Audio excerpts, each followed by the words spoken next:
Given the long special historical relationship between Germans and Jews,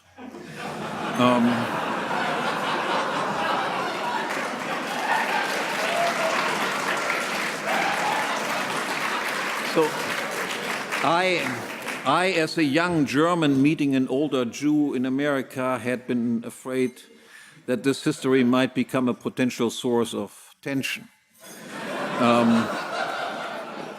But not so, quite to the contrary. On the subject of religion itself, there was general agreement. We were both agnostics, yet with a profound interest in the sociology of religion and quite similar views on comparative religion. Yet Murray greatly deepened my understanding of the role of religion in history through his unfortunately uncompleted great work during the last decade of his life on the history of economic thought.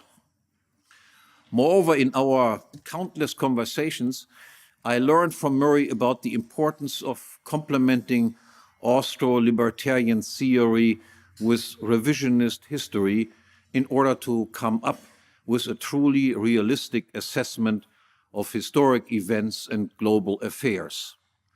And it was I then, as someone who had grown up in defeated and devastated post-World War II West Germany, with the then and still official history taught across all German schools and universities of A, feeling guilty and ashamed of being German and German history, and B, believing that America and America's democratic capitalism was the greatest thing since or even before the invention of sliced bread. So it was I who had to revise his formerly still, despite all Austro-libertarian theory, still quite rather naive views about world affairs in general and US, American, and German history in particular. As a matter of fact, Murray made me fundamentally change my rather rosy view of the United States and helped me for the first time to feel consoled, content, and even happy about being just a German, and to develop a special concern for Germany and the fate of the German people. To my initial surprise then, and ultimately my great and pleasant relief, Murray was quite a Germanophile.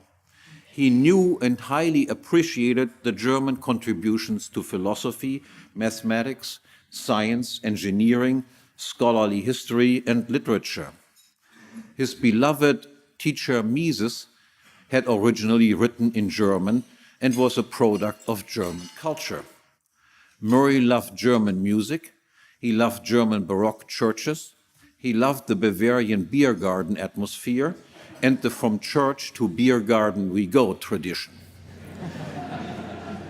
His wife Joey was of German ancestry, her maiden name being Joanne Schumacher, and Joey was a member of the Richard Wagner Society of all societies and a lifelong opera buff. As well, most of Murray's friends that I would eventually meet turned out Germanophiles. Foremost among them, Ralph Raico, the great historian of classical liberalism, who I had hoped to see again at this occasion, but who sadly left us forever almost a year ago now. I met Ralph only a few months after my arrival in New York City at a party held at Murray's apartment on the Upper West Side. I immediately took to his caustic sarcasm, and over the years we developed a close friendship.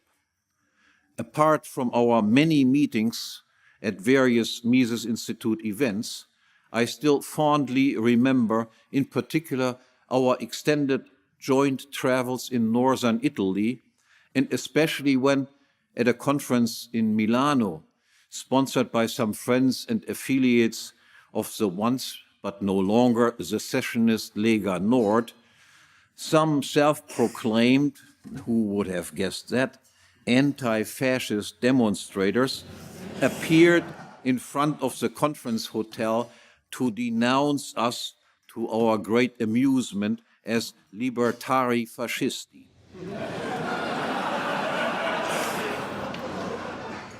Ralph was also the one who introduced me to the revisionist history, revisionist scholarship concerning World War I and World War II, as well as the entire interwar period.